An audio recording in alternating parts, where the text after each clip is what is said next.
स्वागत है आपका छत्तीसगढ़ कौशल्या भूमि में। मैं हूं आपके साथ। जो है बुलेटिन की शुरुआत करते हैं। मुख्यमंत्री विष्णुदेव साय ने प्रदेशवासियों को दशहरा पर्व की बधाई दी। उन्होंने कहा सभी प्रदेशवासियों को बुराई पर अच्छाई और अन्याय पर न्याय की जीत का प्रतीक विजयदशमी पर्व की बधाई और शुभकामनाएं। इस मौके पर प्रभु श्री राम और मां दुर्गा से सभी छत्तीसगढ़ वासियों की सुख समृद्धि और खुशहाली की कामना करता हूं। मुख्यमंत्री विष्णुदेव साय ने विजयदशमी के पर्व के अवसर पर शस्त्र पूजन भी किया।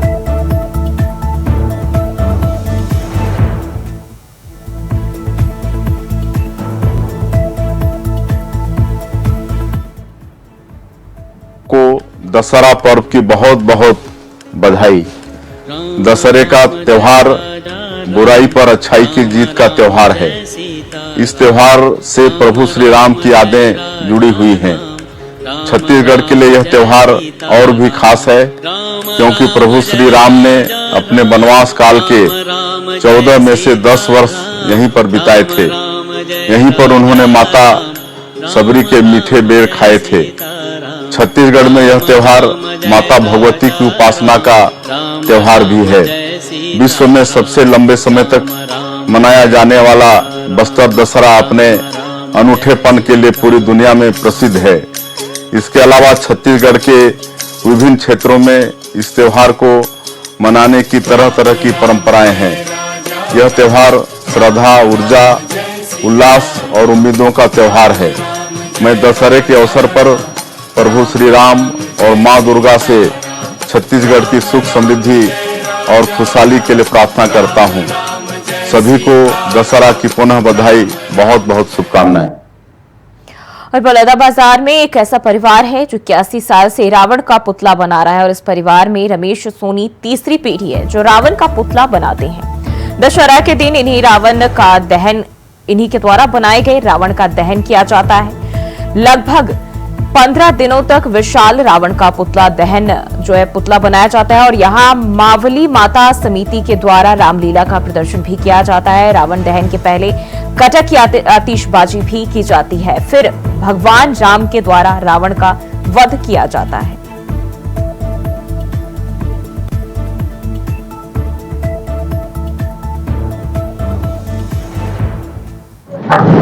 दशहरा का त्योहार बहुत ही हर्षोल्लास से बड़ौदा में मनाया जाता है। बुराइयों पर अच्छाई की जीत का त्योहार है। यहाँ पर जिस रावण जिस हम देख रहे विशाल का रावण को बनाने में एक हमारे बलौदा बाजार के सोनी परिवार का विशेष सहयोग है जो 81 साल से यह परिवार लगातार रावण के पुतलों को बनाते हैं और बलौदा बाजार की परंपरा को निरूपित है। हम जानना चाहेंगे कि सोनी परिवार से कि आप कब से कर रहे हैं, क्या करना है। सोनी जी, आपका परिवार कब से इस रावण को बना रहा है और इसकी क्या मान्यता है और आपका परिवार क्यों इस तरह बना रहा है, आप बताएंगे। हमारे परिवार लगभग 81 वर्ष से यह त्योहार मनाते आ रहे हैं और एक परंपरा है उसको जीवित रखें जैसे तैसे भी, है ना। एक बहुत अच्छी बात है कि पूर्वजों के द्वारा एक समय था जब इस रावण को बनाना और उसके बाद त्योहार को मनाना, तो उस परंपरा को आज भी कायम रख रहे हैं। रमेश सोनी है जिनको जो पूर्ण सहयोग करते हैं। पनीश आप भी बहुत सहयोग करते हैं। मैं देखा 15-20 दिन का मेहनत कर पूरी के इस त्योहार को अच्छे से मनाए। हम आपका भी कुछ ऐसा बने एक मन कैसे हुआ कि इस रावण में हम भी सहयोग करें करके। ये आप लोगों का बड़प्पन है। ये केवल हम एक परंपरा को जीवित रखने का ही एक कहना चाहिए।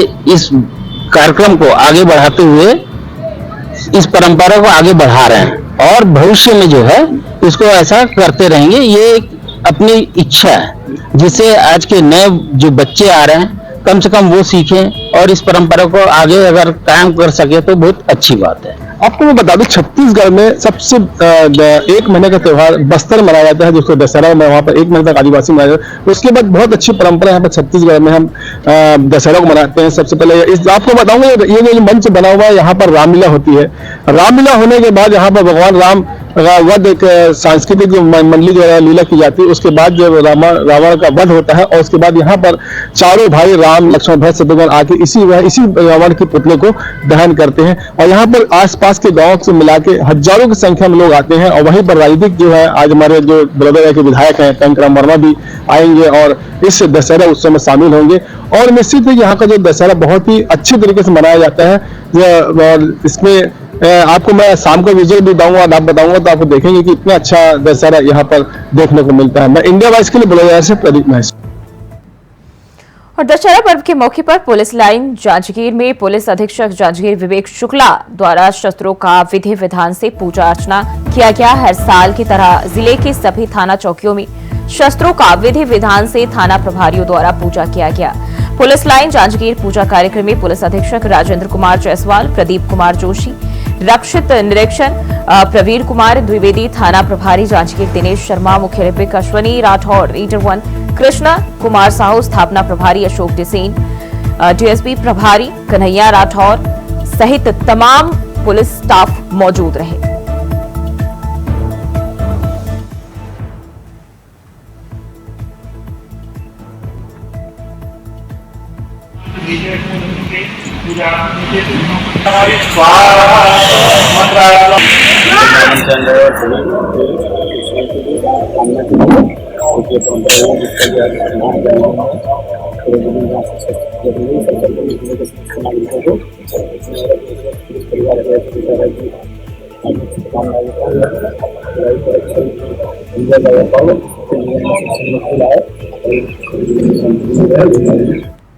और छत्तीसगढ़ के विधायकों को अब प्रति किलोमीटर यात्रा भत्ता 20 रुपए मिला करेगा। अब तक विधायकों के प्रति किलोमीटर 10 रुपए यात्रा भत्ता मिला करता है। इस संबंध में राज्य सरकार ने छत्तीसगढ़ विधानमंडल यात्रा भत्ता नियम 1957 में संशोधन किया। और बता दें कि छत्तीसगढ़ विधानमंडल यात्रा भत्ता नियम 1957 के तहत किसी विधायक का निवास स्थान राजधानी रायपुर से 8 किलोमीटर से ज्यादा दूर है तो विधानसभा सत्र या सम्मेलन में भाग लेने के लिए अपने वाहन से यात्रा करने पर उन्हें भत्ता दिया जाता है। ताजा अधिसूचना के बाद अब विधायकों को 10 रुपए की बजाय 20 रुपए प्रति किलोमीटर यात्रा भत्ता मिला करेगा।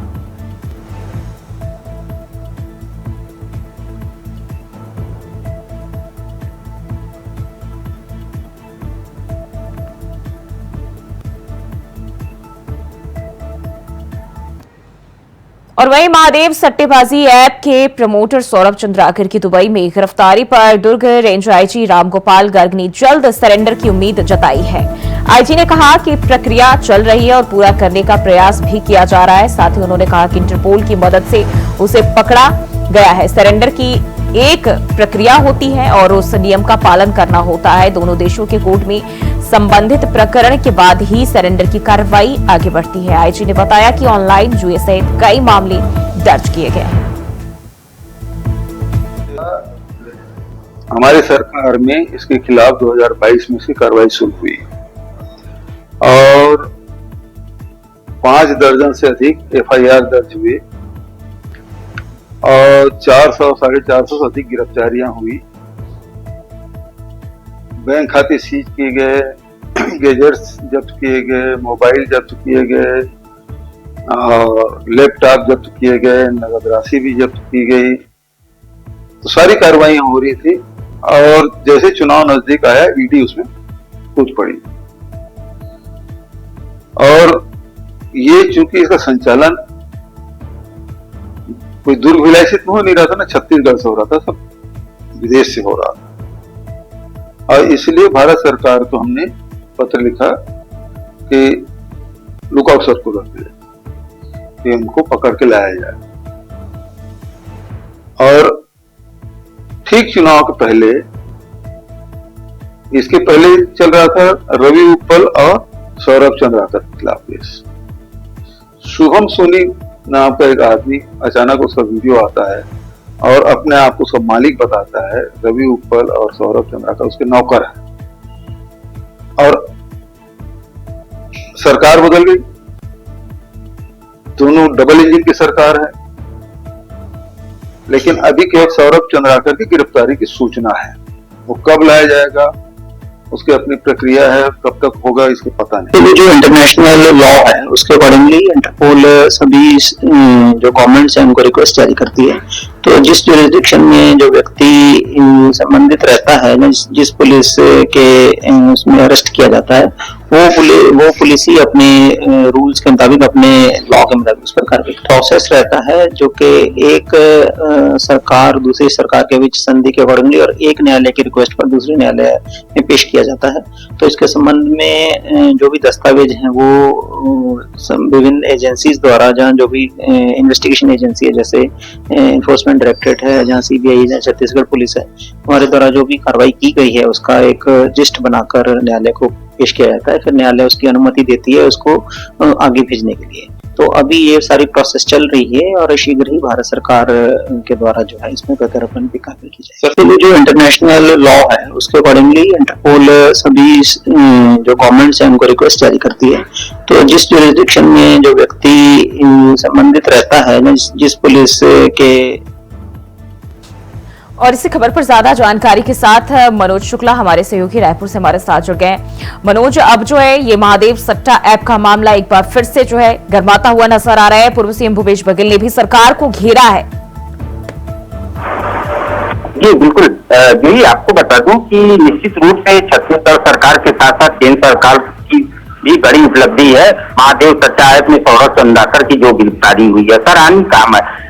बस इसी बात को लेकर छत्तीसगढ़ में लेकिन सियासत भी वहीं दूसरी तरफ गरमा चुकी है। भूपेश बघेल ने साफ तौर पर केंद्र सरकार पर गंभीर आरोप लगाए हैं। उनका कहना है कि हमारी सरकार जब थी तो हमने कई कार्रवाइयां की थी महादेव सट्टा ऐप को लेकर। केंद्र सरकार को पत्र भी लिखा था। 400 से ज्यादा गिरफ्तारियां भी हमारे समय में हुई थी और कुछ लोगों के बैंक अकाउंट भी सीज किए गए थे। लेकिन केंद्र सरकार द्वारा जो है हमको उधर से जो हमने पत्र लिखा था कभी हमको प्रोत्साहन नहीं मिला, ना हमारे पत्रों पर ध्यान दिया गया। इसलिए भूपेश बघेल की तरफ से गंभीर आरोप केंद्र सरकार के ऊपर है और उनका साफ तौर पर कहना एक लोगों की गिरफ्तारी हुई है, वो कब भारत लाए जाएंगे ये तो बात की बात है, लेकिन जो और गिरफ्तारियां होनी है वो कब होगी, ये बड़ा सवाल भूपेश बघेल ने खड़ा कर दिया है केंद्र सरकार के लिए, राज्य सरकार के साथ साथ।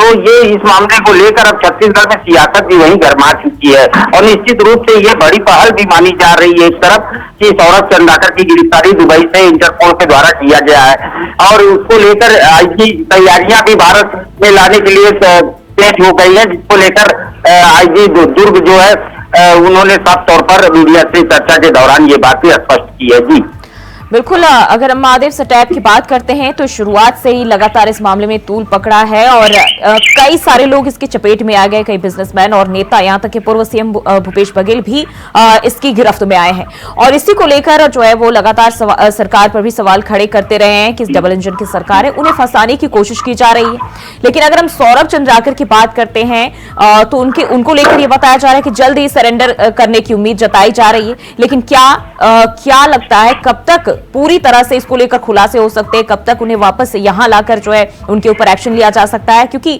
जो पुलिस प्रशासन की माने उनके मुताबिक अभी ये प्रक्रिया जारी है।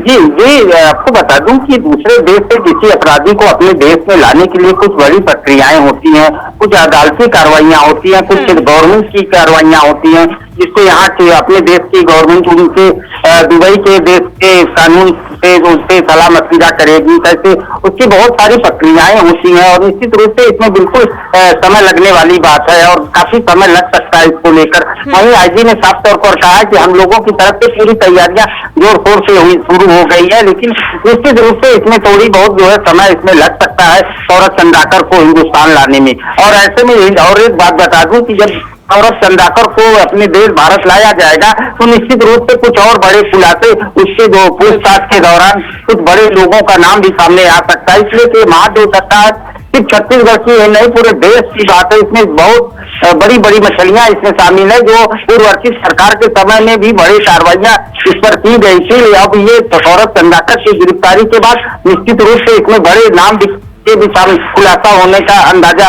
लगाया जा सकता है। जी बिल्कुल, जिस तरीके से हम देखें जो भी पूर्व में कई लोग गिरफ्तारी हुई है, भूपेश बघेल का नाम भी लिया गया है, लेकिन फिर भी जो है भूपेश बघेल की बात करें वो नकार रहे, वो कह रहे कि हमारा उनसे कोई लेना देना नहीं है। लेकिन इसके साथ ही वो ये भी सवाल उठा रहे हैं कि अब जो अन्य आरोपी है उन पर कार्रवाई कब तक होगी। तो इसको लेकर पुलिस प्रशासन का क्या कहना है? जो बाहर चले गए देश के उनके लिए ठीक है, प्रक्रिया जारी है, लेकिन जो अन्य लोग हैं अंदर उन पर कब तक शिकंजा कस सकता है?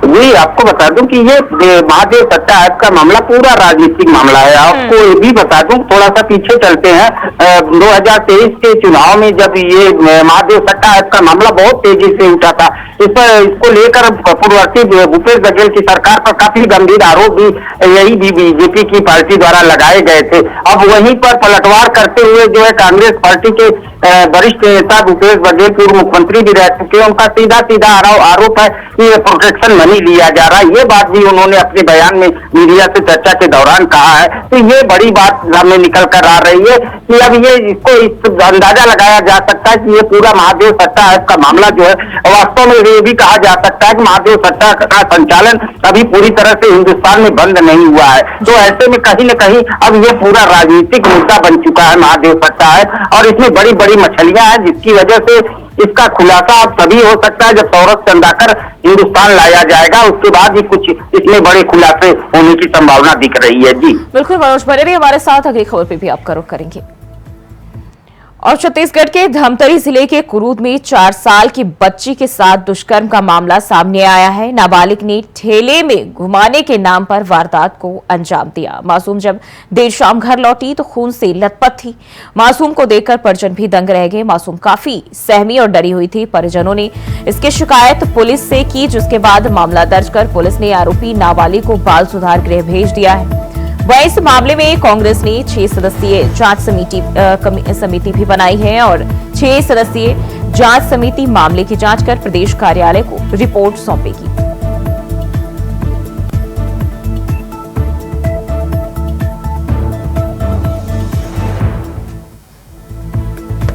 और मनोज शुक्ला लगातार हमारे साथ बने हुए। मनोज, एक तरफ महिला सशक्तिकरण की जो बात है वो सरकार करती है, और दूसरी तरफ इस तरह की वारदात अलग अलग राज्यों से सामने आती है। एक बार फिर से 4 साल की बच्ची से दुष्कर्म का मामला।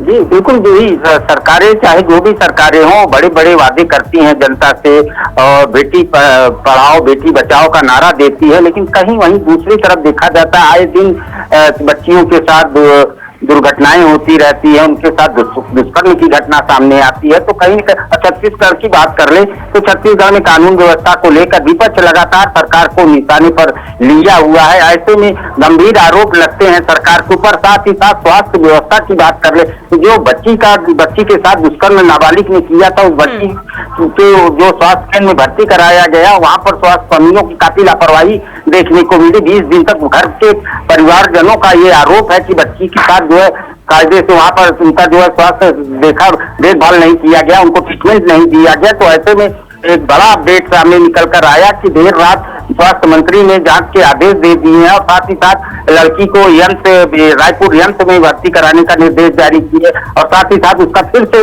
सोनोग्राफी कराने की बात सामने निकल कर आई। तो ऐसे में कहीं न कहीं स्वास्थ्य व्यवस्था की एक बार फिर पोल खोलकर सामने रख दिया गया है। तो ऐसे में निश्चित रूप से माना जाता है कहीं न कहीं जो है स्वास्थ्य व्यवस्था की बात कर ले या कानून व्यवस्था की बात कर ले, आए दिन जो ये घटनाएं हो रही है, निश्चित रूप से सरकार निशाने पर है विपक्ष के। जी महिला सुरक्षा की हम बात करते हैं, सरकार बात करती है, तमाम लोग पक्ष विपक्ष सभी बात करते हैं, लेकिन कब तक औरतों के साथ, नाबालिग बच्चियों के साथ इस तरह की वारदात आती रहेंगी? सरकार इस पर कोई सख्त कदम क्यों नहीं उठा पा रही?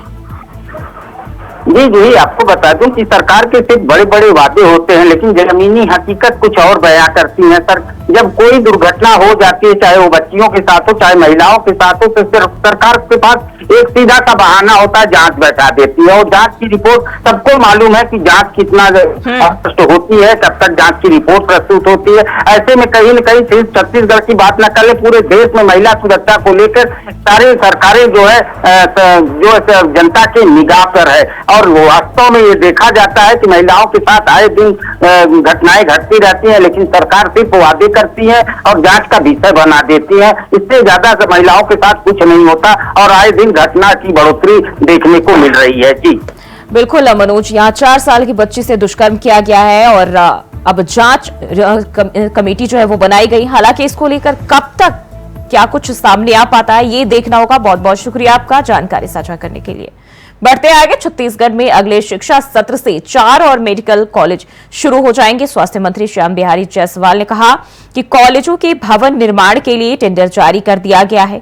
आपको बता दें कि भारतीय जनता पार्टी ने मनेन्द्रगढ़, जांजगीर चांपा, कबीरधाम और दंतेवाड़ा के गीदम में मेडिकल कॉलेज खोलने का वादा किया था। सरकार ने अब उस पर अमल शुरू कर दिया है। स्वास्थ्य मंत्री श्याम बिहारी जायसवाल ने मनेन्द्रगढ़ में इस संबंध में जानकारी दी और उन्होंने बताया कि मेडिकल कॉलेज भवन निर्माण के लिए टेंडर जारी कर दिए गए हैं। प्रदेश के चारों मेडिकल कॉलेजों के भवन के लिए 1220 करोड़ रुपए का टेंडर जारी किया गया है।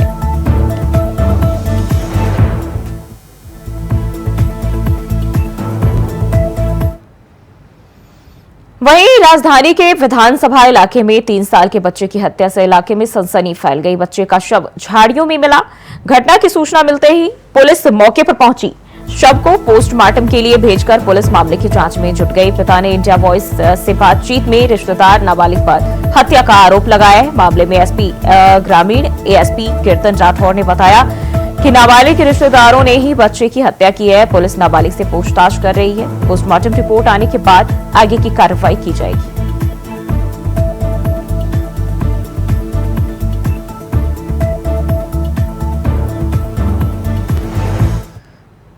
बढ़ते आगे दंतेवाड़ा में चोरों की ओर से जो है सिक्योरिटी गार्ड के साथ चाकू और लोहे की सरिया से जानलेवा हमला किया गया। हमला करने वाले 3 आरोपियों को किरंदुल पुलिस ने गिरफ्तार कर जेल भेज दिया। एलएमटी कंपनी से चोरी किया गया था।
बलौदाबाजार के बारनवा पारा जंगल में चीतल का शिकार कर उसके मांस को बोरी में भरकर भाग रहे 5 आरोपियों को वन विभाग के गार्ड ने घेर लिया। उसमें 3 आरोपी भाग गए जबकि 2 पकड़े गए। त्योहार के सीजन की संवेदनशीलता को देखते हुए सभी वन क्षेत्रों में नियमित गश्ती एवं जांच नाकों पर की जा रही है। जांच के दौरान चेकिंग नाका तोड़ते हुए जो है कार का पीछा करने पर आरोपी ने जंगल में कार छोड़कर भागने की कोशिश की, जिनमें से 3 आरोपी तो फरार हो गए लेकिन 2 पकड़े गए हैं। वहीं पुलिस ने कार्रवाई करते हुए आरोपियों को गिरफ्तार कर जेल भेज दिया है।